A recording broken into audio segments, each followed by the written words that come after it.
Chapter 3 is where we start getting into a world that you must know like the back of your hand. Chapter 3. I said share, darn it. Everybody can see the PowerPoint now? Yes. Okay.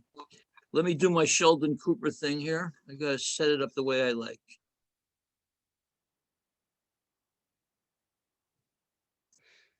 All right, nice and big. Here, this chapter here, super crucial. We're going to be talking about debits and credits. Debits and credits. We're not going to be using the expression increase, decrease too much, or up, down, or more or less, plus, minus. We're going to refer to accounts going up or down in value in terms of debits and credits. So I sympathize with trying to understand the debits and credits. Everybody goes through this until you do enough problems where it kind of sinks in. You just got to know what we're talking about, huh? Okay. What you're looking at there is called a T account. Notice it looks like a T, huh? A T account. And what this is, it kind of mimics, if you will, the general ledger, okay? And so think about it this way. You're looking at your general ledger, the books of the company. And debit and credit, the only thing those words mean are left and right. Left and right, that's all it means. A debit is left, a credit is right. A debit is not better than a credit is not better than a debit. Neither of them have any moral value, okay? Just means left or right to get started. And the side on the left is called the debit side. Side on the right is called the credit side. And you have to learn your debits and credits. And I'm sorry, Bella and everybody, but I'm going to tell this bad joke I tell every year about this guy who worked in accounting for 60 years. Age of like 75, he finally retires. And every day when he got to work, he opened up his desk with a key, pulled out a little slip of paper about this big. He looked at it and studied it and then put it back. When he retired, they wanted to know what was on that piece of paper. You know what was on that piece of paper, Bella? It said debits on the left, credits on the right. My point being, you shouldn't have to take 60 years to understand that, okay? Debit, credit, left, right. All right, here we go. Cash. You're going to have one of these T accounts or accounts for everything in your chart of accounts. You're going to have one for cash, accounts receivable, inventory, each of your liabilities and equity accounts, your different revenues and expenses. The T account. Every T account has an increase and decrease side, and they differ depending on what the account is. Some accounts increase on the debit side and some on the right side, the credit side. Debit's always on the left, credit's always on the right. Foot and balance. Foot is a goofy word, meaning you just total some numbers up. Let's take a look at this now. Here we go. Here is our cash account. This is the end of the month, huh? So let's take a look at cash. Cash has what's called a normal debit balance. All assets have what's called a normal debit balance. And let me wash my,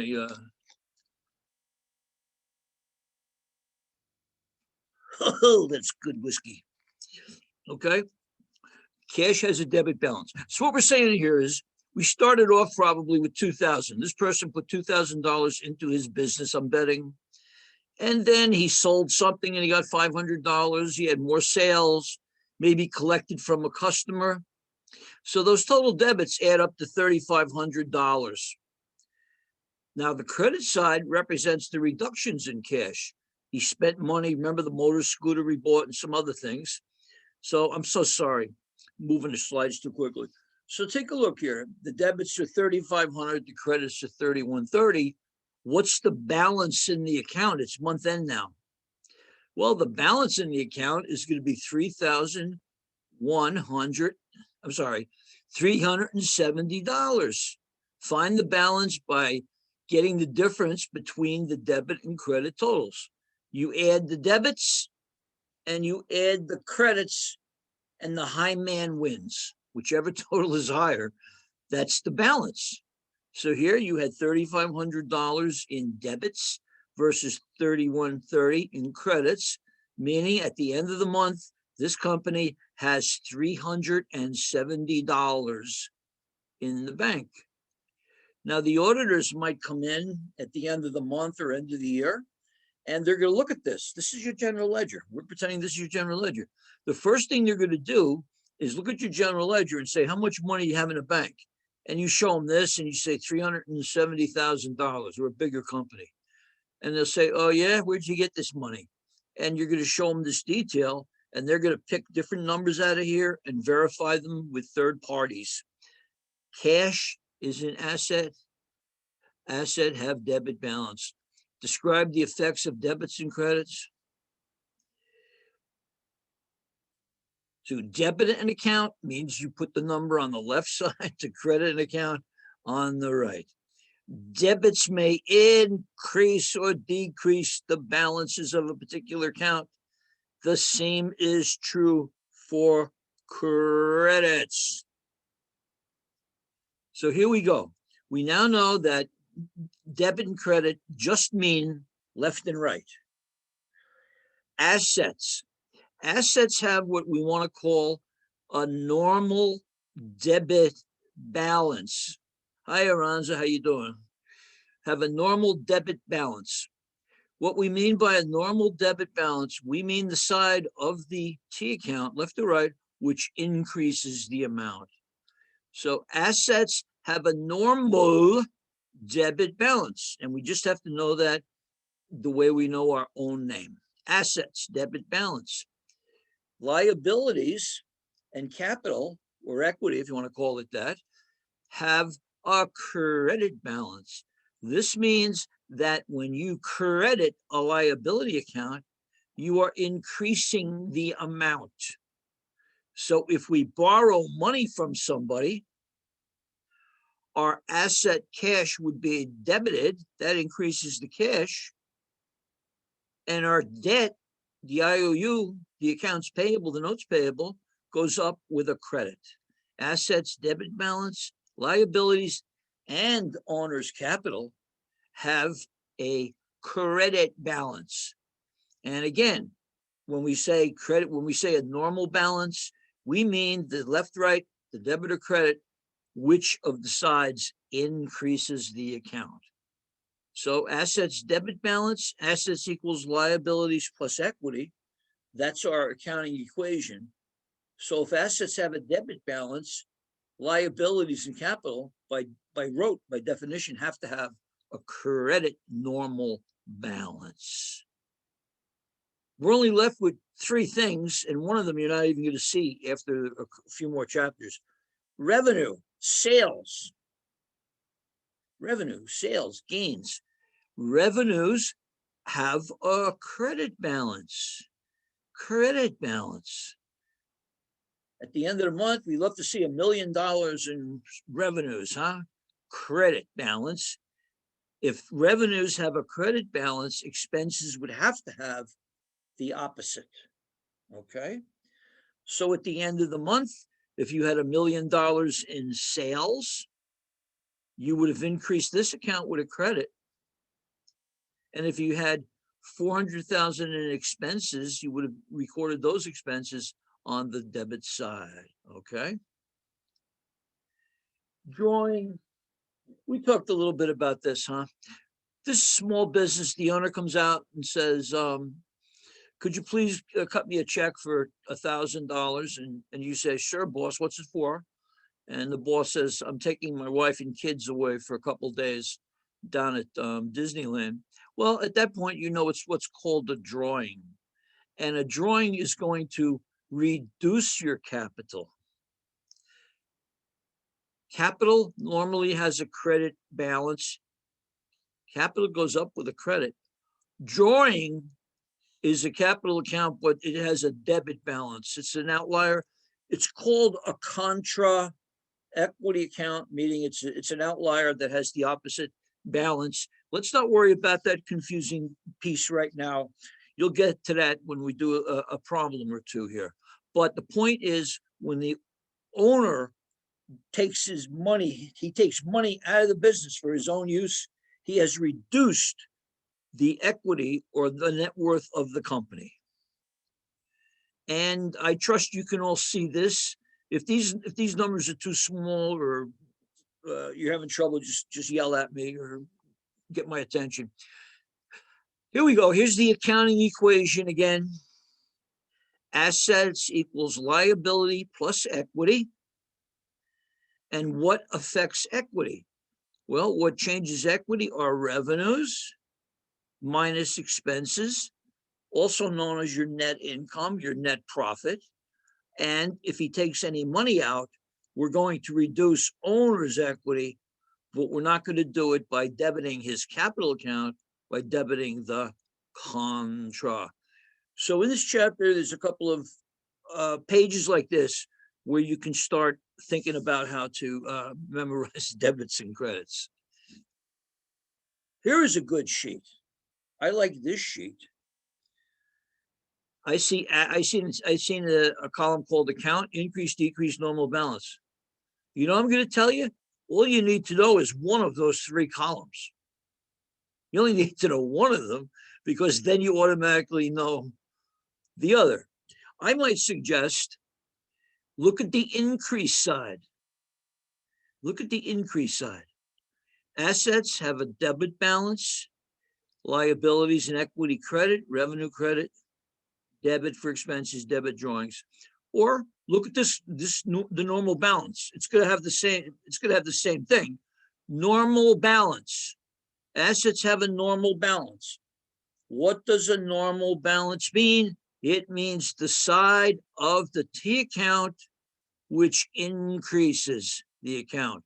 Assets are increased with a debit, liabilities with a credit, capital goes up with a credit, so does revenue, and expenses go up with a debit, drawing with a debit. So this is your whole world of debits and credits. I know a lot of you are going to struggle with this for a little while. It's inevitable. I feel your pain. I mean, I've been teaching this a while. And I remember when I was back in college, let's see, I got out of college, I believe it was the late 90s, if I remember correctly. Yeah, right. Learning objective, use T accounts.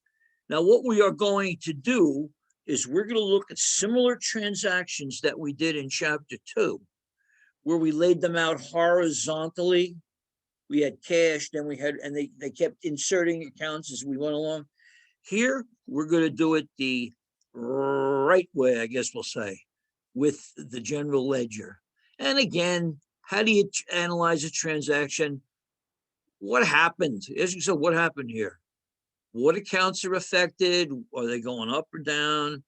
And how is the accounting equation affected?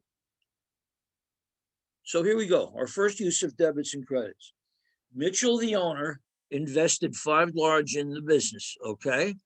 Identify the accounts that are affected. The first thing we say is, what happened? Well, this guy put his own money into the business. So now this business has cash and the business is now worth $5,000.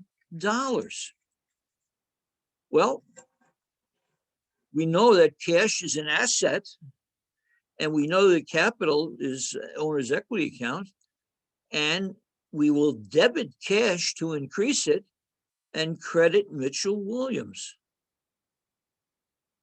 So here, they're going to be laying these out again horizontally, but below, we're not going to have that plus minus stuff. Remember how to keep doing the balance down after each transaction? Here, we're going to see the general ledger. And that's what we have here. We debit cash, that increased cash. We credit capital, that increased capital, and our accounting equation is in balance, okay? In chapter 4, we're going to learn about journal entries, which drive these numbers. But for right now, let's get our debits and credits going. Well, he bought that motor scooter, for $2,000. What happened? Well, that's what happened. He bought a motor scooter. A motor scooter, piece of delivery equipment, is an asset, and so is the cash. So we have an asset called cash and an asset called delivery equipment. He bought this thing for cash. So one asset goes down, the cash, and the delivery equipment goes up. And like they just said, the total assets are still $5,000. All he did was exchange one asset for another. He hasn't picked up any revenues or borrowed money yet or got anything on credit. Purchase of an asset on account. When you see those words in a problem, on account, it's on account. There was no money involved. And it's going to be probably either accounts receivable or accounts payable. So as soon as you see purchase on account, that's accounts payable automatically, right? So he bought a second motor scooter for $1,800. Again, we have a similar transaction. The delivery equipment and accounts payable are involved. We are going to debit the asset to increase it, and we're going to credit accounts payable, which has a normal credit balance. So here we go. He has delivery equipment. He made two purchases. The balance in that account is now $3,800. His assets have grown to $6,800. Capital is the same, but look at accounts payable. He owes that money. That's a debt, accounts payable.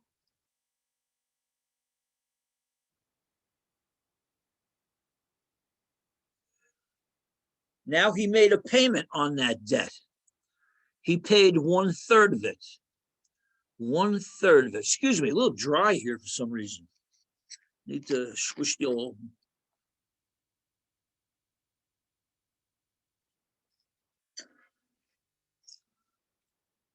I'm back. Okay, he made a payment. So when you make a payment on account, you are paying accounts payable. Payment on account means you're paying down accounts payable. So we know in this transaction, we're going to have accounts payable, which is going to go down, and cash, which is going to go down. So we're going to debit accounts payable for $600 and credit cash. So let's take a look at this now. Well, his assets have dropped by $600, right? Cash. Look where the cash number is, right here. That decreased his cash. This, with the debit, decreased the balance of accounts payable. He owed $1,800, and the deal is, I suppose, he pays 1/3 of it at a time. So now he paid $600. That brings this debt down to $1,200, and this reduces the balance in his checkbook to $2,400. Okay, not too tough, I don't think. You guys following along okay? Any questions? We have a quiet group here. Delivery revenues earned in cash. Okay, he delivered some pizza. Made a whole bunch of pizza deliveries, huh? And his pizza eating customers, it gave him $2,100 in cash. You know, maybe he delivered $2,100 worth of pizza to my apartment. It's been known to happen. Okay, so we give the guy cash. What happened? He made these deliveries for cash. Cash is going to go up, and so is a revenue account called delivery fees. Cash is an asset, delivery fees revenue. Cash is going to go up with a debit, and the revenues go up with a credit. So now let's see what we have here. Oh, that raised his, sorry guys, I got happy fingers for some reason. Look at your cash. The cash has now gone up to $4,500. I don't know why they don't have the 300 there. That's a misprint, but okay. So he has cash, 8,300. Liabilities now are 12. Oh, Jesus. I don't know why this thing is jumping around on me. Hands off. And we're in balance. Notice your delivery fees are out here under revenues, okay? Paid the rent. Pretty easy to understand. You just wrote a check and you paid the rent. The landlord wants his money, you pay him. What accounts are affected? Cash. We know cash is going to be credited to reduce it. And if you remember, and I bet you don't yet because it's hard to get this all into your skull as quickly, expenses have a normal debit balance.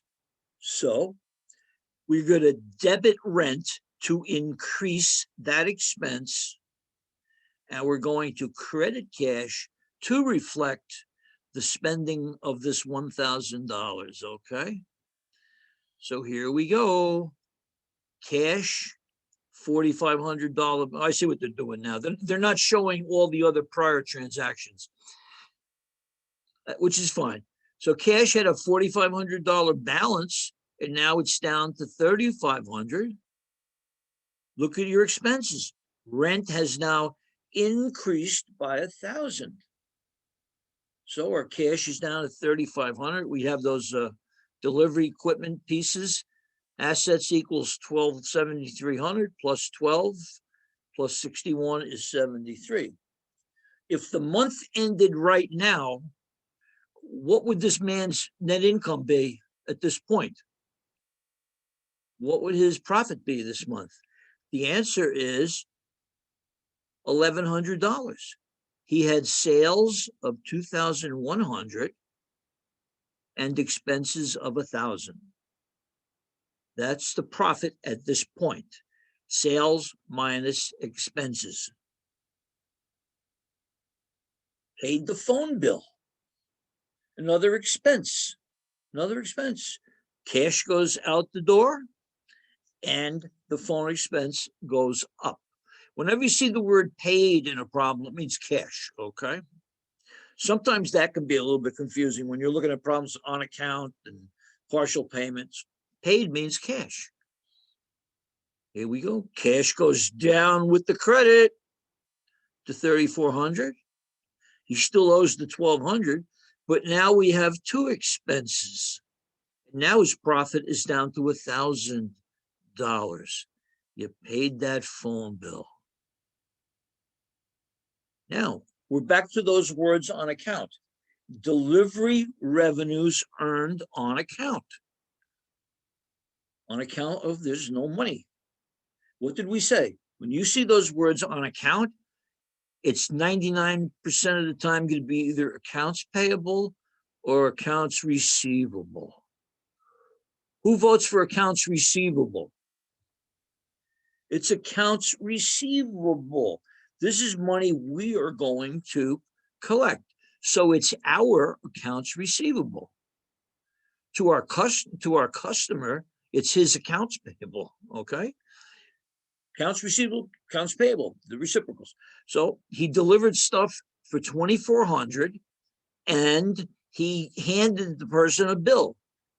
He handed his customer an invoice, and that invoice says you pay me in 30 days or you pay me in 45 days or whatever. So he doesn't have any cash from this deal, not yet, but a very nice asset increased, accounts receivable. Accounts receivable represents the amount of money owed to you by customers right at that point in time. So he's got more revenue. Now he's doing pretty good, huh? His revenues, which he calls delivery fees, are up to 4,500, and he's got 1,100 here. So he's looking at a pretty nice profit, huh? So the delivery fees went up 2,400, and now you're seeing a new asset thrown in there. Accounts receivable.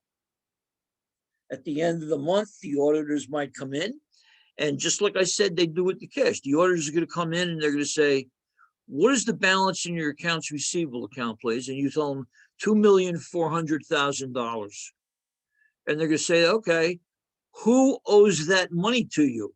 And you're going to hand them a list of all the people and how much they owe you. And then the auditors are going to have you sign a letter, which you are going to mail to the customers they selected. And it says, dear customer, can you verify that this is what you owe me at this point? And that's how the auditors go around starting to check your financial statements, okay?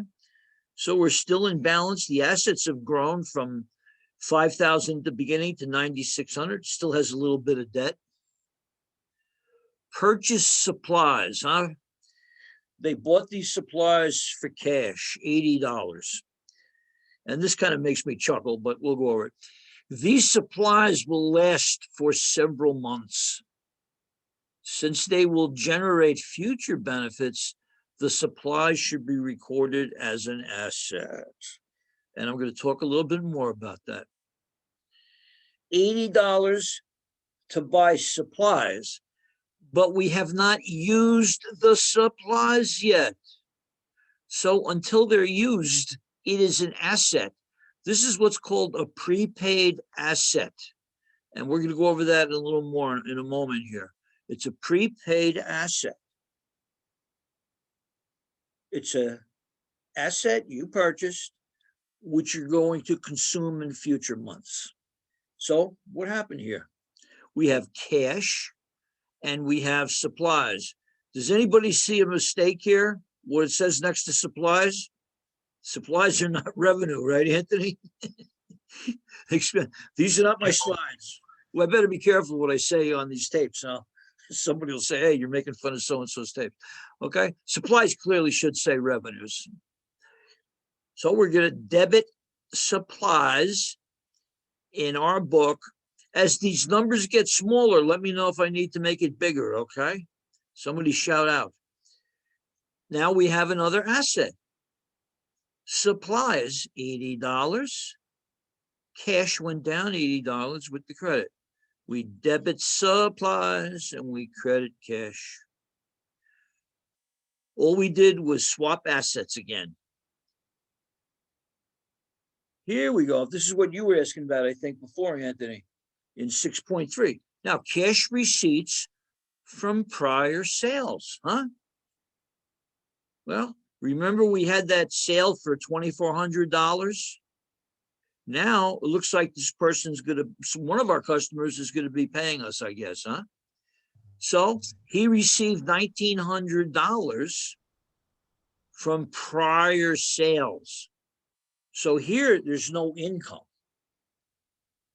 The income was recorded, the revenue, if you will, was recorded when he delivered the pizza. But now his customer is paying him. He received cash, but this transaction did not affect revenue. The revenue was recorded when he earned it. Identify the accounts. Well, we got cash and we got it from a customer, so that's accounts receivable. So we are going to debit cash for $1,900 and reduce accounts receivable by $1,900. Again, it's just a swap, if you will, of an asset. Accounts receivable, one of our favorite assets, because that indicates we got money coming to us, but there's nothing better than actually collecting the dough, right? Absolutely. There we go. I'm glad somebody agrees with that. Purchase of an asset on credit, making a partial payment. Purchased on credit, which means purchased on account. We could change that word credit to account. So they purchased something on account. So we know that purchase on account is accounts payable. We know that, but he has to make a partial payment. So he bought a motor scooter for $1,300. He had to make a cash payment of $300. So therefore he owes the difference of, I guess, $700. So the accounts we're going to be looking at, he had delivery equipment and he had to pay cash and he has to pay the balance. So now we have our first 3-line journal entry. We debit delivery equipment to increase it. we credit cash to decrease it, and we credit accounts payable to increase it.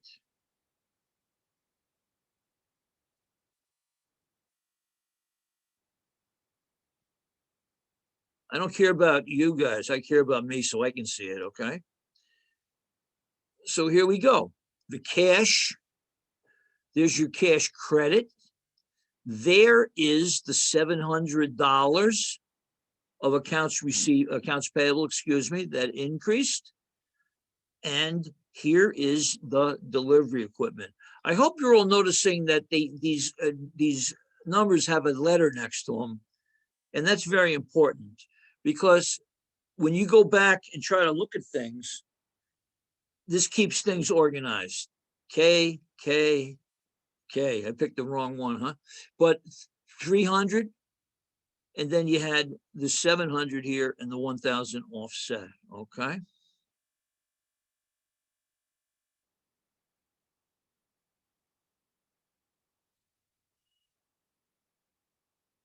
Here now, here is our first look at a classic prepaid asset.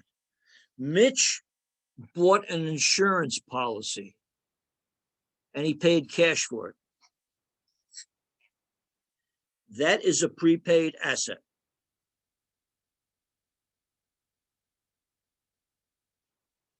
Man, it's really dry in here for some reason. Air is dry. He buys an insurance policy. The insurance is paid in advance. I think we all know that. You can't buy insurance after you've had an accident, right? So he bought an insurance policy, paid in advance. He bought the insurance policy on December 30th, okay? We'll make up a date. That insurance policy, though, is for the next year. That policy doesn't kick in until January 1st. So New Year's Eve, his business burned down, God forbid. He has no insurance. If the business burned down the next day, January 1st, he would have insurance, okay? So he's paying in advance for an asset which will be expensed out as he uses it. So these are the accounts that are going to be affected. Prepaid insurance goes up with a debit and cash goes down with a credit. So now you have another asset account they threw in there. Prepaid insurance has gone up and he paid cash for it. And now we take another look here. Wow, he's built his assets from a start of 5,000 to 10,300. He only owes $1,900. So the value of his business on paper, $8,400. Here's another expense. He has to pay his employees. So at the end of the month, he pays them whenever, $1,650. We want to call that probably wages expense. It could be called salaries expense, salaries and wages expense, etc. The difference simply is salary expense implies a non-exempt employee who doesn't get overtime, and wages are usually hourly people, but that's not a hard and fast rule. Well, this expense is now increased by $1,650, and the cash decreased. So let's take a look. I trust you can see it. He paid the wages expense. So now his expenses are now 1,000 plus 1,000 plus this. His profit is the difference between the fees and the expenses. And he paid cash, okay? That is a prepaid asset. What you're going to be learning in a couple of chapters is after the first month of the next year, you're going to see him debit an expense called insurance expense, and then he's going to credit prepaid insurance for 1/7 of that. Same thing with the supplies. At the end of the month, he's going to say, well, we used $30 worth of supplies. You would then have supplies expense and reduce the prepaid supplies.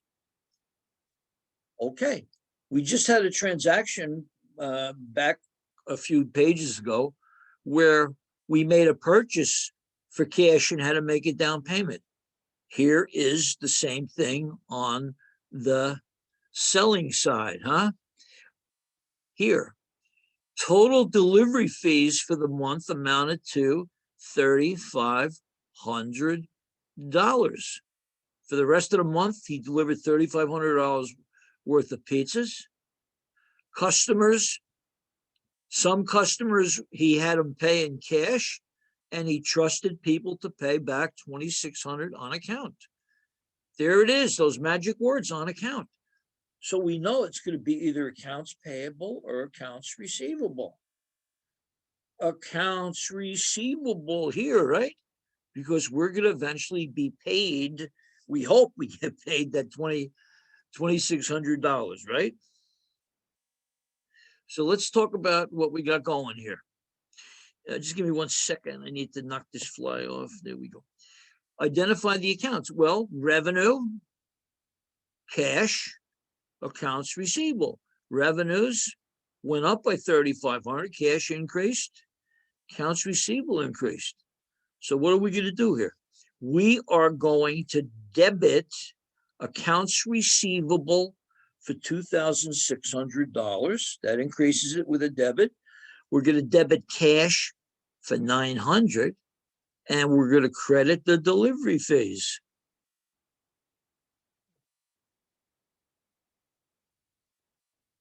The delivery fees. So take a look at that.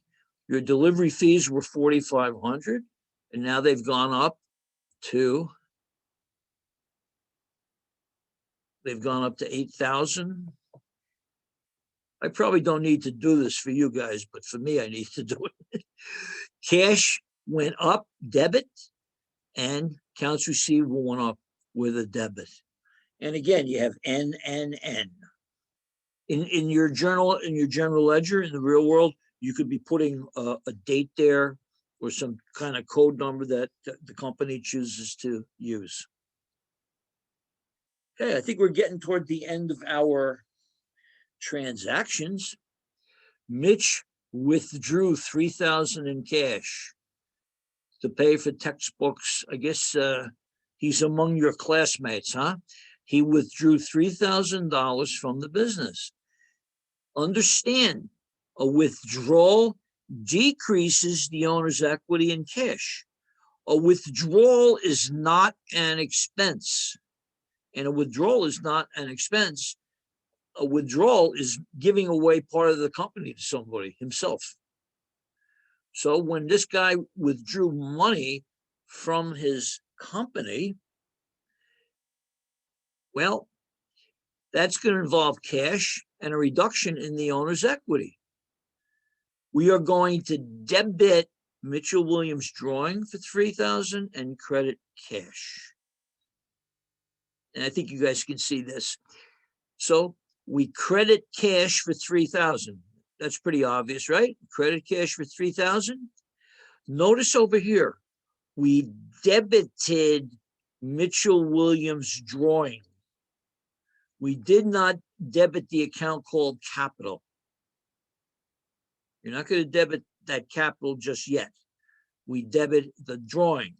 The difference between the 5 and 3 is now the net worth of the company. So here we go. We have 9,100 in assets, 1,900 here. We are in balance. Okay. Wow. We did all that work, huh? Now it's the end of the month. It's time to think about preparing the financial statements, huh? This is a big company. There are big investors that are dying to see the results of your operation. They want to see if you hit the number, as they say, what was forecasted. So we're going to prepare a trial balance, just give me 1 second to go back here. A trial balance is simply a column that says debit, a column that says credit, with the balances of each account as of the end of the month.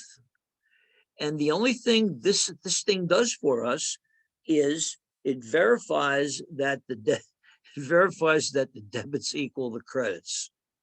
That's all it really does. In the old days, when you did this stuff in pencil, it was very easy to prepare a trial balance and see that the debits were more than the credits. At that point, you knew you had a problem, and it could have been a big problem. And you had to go back and see where you made your mistake. What I'm trying to get to is any accounting system you guys are ever going to work with will be a computer-based system, right? No accounting package will ever allow you to post an out-of-balance transaction. For example, if you put in an entry where you said, I debit cash 2,600 and I debit accounts receivable 1,000, then you hit enter. It's not going to accept that entry. It's going to say, hey, debits have to equal the credits. In the old days, that was different. Keep in mind, at least 2 accounts are affected by every transaction. You have to have in every accounting transaction at least 1 debit, 1 credit. Hard and fast rule. You could have 1 debit and 1,000 credits, or 1 credit and multiple debits. And guess what? The accounting equation must remain in balance. Trial balance, prepared periodically. It's done at month end. You determine debits equal credits. It's going to list all the accounts on the balance and their balances, and you total them up, and you say, okay, debits equal credits. Isn't that nice? A trial balance is not a formal statement or report. No investor cares about your trial balance. Investors are more interested in the results of what comes out of the trial balance, because the trial balance is used as an aid to preparing financial statements. Think of the trial balance as an organized worksheet to get the information in a format that we can use to prepare the income statement, the statement of equity, and the balance sheet at month end. And they're listed in a specific order. They're listed just like they are in the chart of accounts. You're going to start with cash, assets, liabilities, equity, revenues, expenses. That is the particular order. Now, if we were in the classroom, if you're in my class, you would have to put together a trial balance, and it will always be in the proper order. Some of these textbooks, I don't think this one does, but some textbooks take these accounts out of order just to mess with the students, and I don't like that. So here's your trial balance. Take a look at this guy, huh? Mitchell's campus delivery trial balance as of June 30. Here are all the accounts: cash, AR. So, yeah, remember we bought supplies, we bought prepaid insurance, we're buying all that equipment. Drawing. Well, his assets total 14,900, and so do his credits. It's to his credit that the credits equal the debits, okay? Well, that's all this thing really does for us. My question to you is, where did we get these numbers? Where did we get these numbers? Here's where we get these numbers. From these accounts. What was the balance in cash at the end of the month? 470. Accounts receivable, 3,180. 470, 3,180. 470, 31.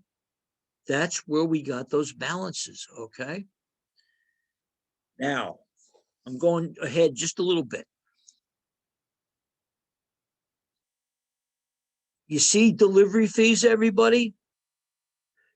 I would get in the habit of drawing a horizontal line like this. Draw a horizontal line. And the reason I'm telling you that is everything below that horizontal line is your income statement. This is your income statement starting after drawing. So perhaps until you until it clicks, maybe draw the Bob Smirgola horizontal line. Everything above that horizontal line is your balance sheet. And basically all we have to do now is copy these numbers over to our statements with one exception. And that's what we're going to look at now. Here is your income statement. Fees were $8,000, and he had three expenses: $1,650, $100, $300. Total expenses $2,750. Sales minus expenses equals net income. You have to do the income statement first. And remember my horizontal line? There's my horizontal line right there. Everything below that line is your income statement. Everything above it is the balance sheet. So let's see. Why do we have to do the income statement first? The answer is because we need to find out what the net income is in order to properly update the owner's statement of equity. Now, we know that when you sell something, equity goes up, right? Equity went up for the sale. You paid an expense, equity goes down. It's just that you don't do that equation every day and update the equity. You'd be doing stupid work that can wait till the end of the month. It's the end of the month. Our net income is $5,250. Income statement. Statement of equity. Statement of equity, you got to bide your time. You ever hear that expression, bide your time, B-I-D-E? Bide. It's an acronym. Beginning equity plus income minus drawing equals ending. It's up to you if you like those kinds of mnemonics. Some students do, some don't like them. So here we go. He had a beginning of, let's ignore that zero. He had a beginning really of 5,000, right? When he put the 5,000 into the business. And then he had net income of 5,250. Where did we ever get that number? We got it from the income statement. Don't forget though, he withdrew $3,000, which reduces his equity. So those netted out to 2,250. So his capital at the end of the month is how much? 7,250. Income statement, not too hard. Revenues minus expenses. Don't get rattled by the owner's equity statement, which is simply the beginning balance plus net income minus drawing. That's all there is to it. So now we have to do the owner's equity statement second. The reason we did the owner's equity statement second is now we can adjust, if you will, or create our balance sheet. So let's see here. Where did we get these numbers again? They came from all that work we did earlier on the trial balance, right? Here are your asset accounts. Not asset account, let me correct that. Your everything above this is balance sheet. Well, here we go. We had 470, 3,100. That comes over. Notice that the capital here is 5,000. Drawing here is 2,000. Here's your capital at the beginning. Here's your net income. Here's the drawing. Where did we get it? We pulled it right from here.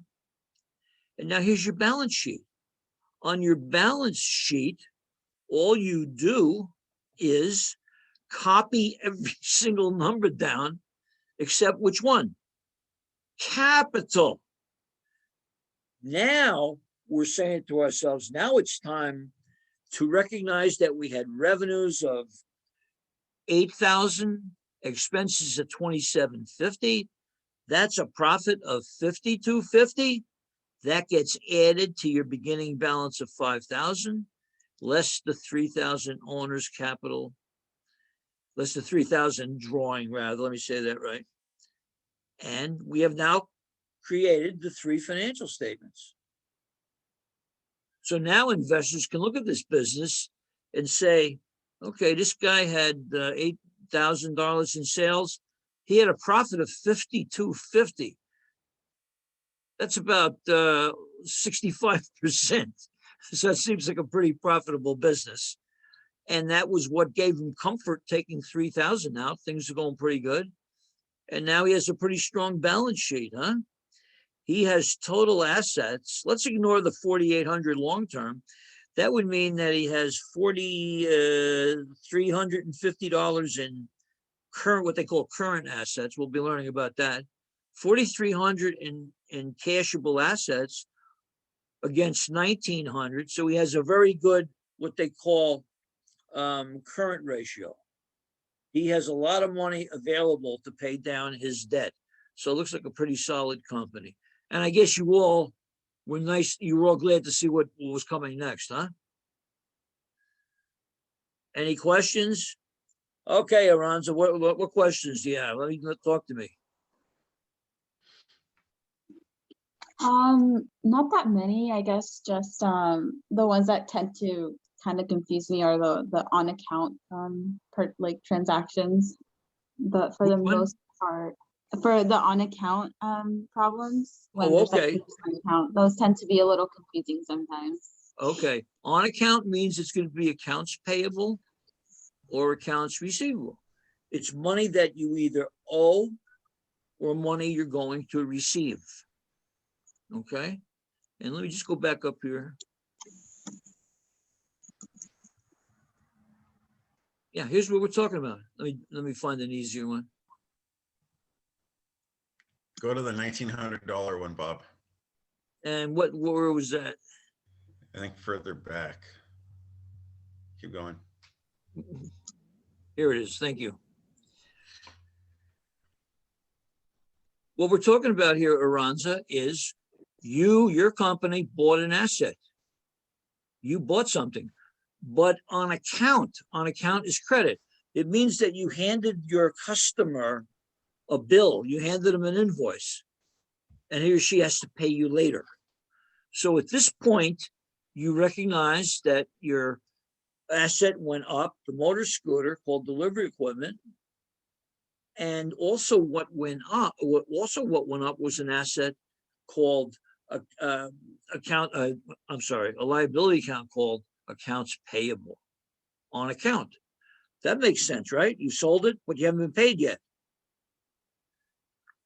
2 months later, you get a check in the mail for $1,800. Now you get a debit accounts payable to zero it and credit cash. Okay. Make a little more sense? Yeah. Anthony, you have any wisecracks or anything for us here? You're okay? Not yet. Okay. Hi, Bella. What do you have to say for yourself? I don't know. I guess this is something I'm going to have to. The recording from last week's I got and I was able to access, but also the recording from chapter 2 I couldn't find. So I went like super detailed into like the lecture slides, because sometimes I feel like I can understand things better if like somebody explains it to me versus like if I'm like reading it myself. So are you also going to post this recording as well? So like we can like go back to I can't believe that chapter 2 is not up in Canvas now. I gave it to Cornelia. I gave it to her. I gave it to her the afternoon. And this one here, it takes a little while to rack it up in in YouTube. And because the first 10 minutes of this, I was just goofing around, I have to trim it a little bit because Cornelia doesn't like my silly stuff. We like those parts though. And that takes a little bit of time, but this will be up, late in the afternoon. Okay. And I will find out why you couldn't find chapter 2. It should be there. Sorry. No, go for it. I don't know what happened with it. It just, I went to like the lecture slides and it like, normally it had like the last one, it had a link, but this one, it just had like. Is that still true? I didn't check this morning, but it was like Okay. last night. Okay, 'Cause I'll there was mention it to something about Cornelia. it I didn't understand that well, but yeah. Okay, will do. Hunter, you're last. What do you got to say for yourself? Sorry. Nothing too much. I actually had a personal question after you were all done. 'Cause, Okay, all right, so we're gonna kick everybody out, huh? No problem. All right, well, that'll tie us, that's good for today. We did a solid hour here. You'll find this tape up there. We'll be selling copies later on. And any questions, you can get a hold of me anytime, right? So I So, was just gonna say for anyone else, the tutoring is pretty helpful with Bob on the weekend. oh yeah, thank you. Yeah, we have some funny tutoring sessions. I have a couple of students who, not in this class, I have a few 2:30 students who come in at 5 o'clock. And I'm only supposed to work for an hour and a half. And every night I'm stuck till like 8 o'clock with them. But I don't really mind it, I want to get them to pass. And then on Thursday, I warn you, on Thursday, if you come into tutoring, my 6-year-old grandniece from back in Pennsylvania joins us for the first 15 minutes. And her father has this stupid idea that if she's exposed to seeing adults getting an education, it's supposed to inspire her somehow. Instead, she just sits there and smiles and everybody makes a fuss over her, okay? All right, well, we'll call it a meeting. You take care, everybody. And Hunter, I'll wait for you and I'll talk when everybody hits the bricks, okay? Thank you. Hey, Yeah. bye-bye. I would also say I have a personal question as well. So Okay, all right, I'll leave. well, okay. mine Hunter, is is pretty you- simple. It's fine. Is it It okay was- if Bella hears your personal Oh question? yeah, no, it's totally fine. My whole thing was you guys sent me an email saying I wasn't registered for the class, and I recently paid for it, got it all registered. Am I actually in the class now, or? Well, I can check here if you have a moment. Yeah, sure. Because I didn't Yesterday- hear anything about that. That's a Cornelia thing. Okay. Yeah, because I got the email from her. I was also gonna call Cece today because I wasn't sure because I registered for it and then she said like it dropped somehow and so I have to re-register and then she sent me an access code and I was trying to put the access code in but I didn't have a slot to put it in, so I'm a bit confused. So I might call Cece. Okay. It was a bit weird, but the way I got it to work with the access code and everything was you find the class again, make sure it's the right one, like the accounting class or whatever.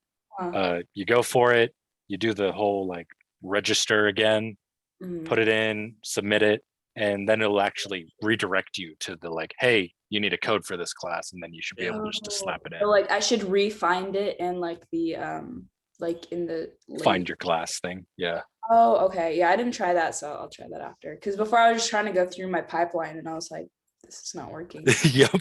I spend most of my night going, how in the heck? So then it like I just kind of went like, I'm just gonna sleep on it. I'll figure it out tomorrow. Yeah. Okay, Hunter, you're in the class. Cool. I just Okay. needed to be sure because it said by noon if I wasn't in the class I would be booted. So I was Yeah, that's usually a bunch of baloney. We can usually work around that, but yeah. technically, yeah. Now, I don't see you, Bella. Your last name begins with M, right? Yeah, it does, which I'm. Wait a minute, hold on. No, you are Yeah. not in this, you're not registered right now. Yeah, that's what I was Well, assuming. hold on, this thing's gone out of whack here. Maybe, oh, no, here you are. You're in here, Bella. You did the work for the first discussion I see and the summary. She said that. I don't. like, She granted us access, but she didn't. But we're not actually technically Yeah. in the class fully. That's what I heard too. Yeah, I'm not sure what that means. I went in yesterday to correct this, to grade the summaries. I'm so glad that my boss is taking that part of the class, it looks like. I see that she's already done that. So I guess I'm just gonna do the teaching, which is good. So you're both in the class, but you think you have an ancillary problem then, huh? I do at least. And that, tell me again what the problem is, Bella? I'll just like the email said, where is it? It basically said that she allowed me access to be in the class, but that I wasn't really in it. Here.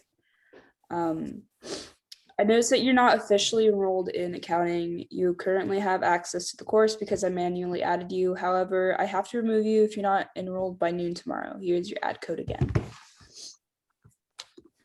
Did you try to use the ed code and it didn't work? I did try to use it through my pipeline email, but it wasn't working. But then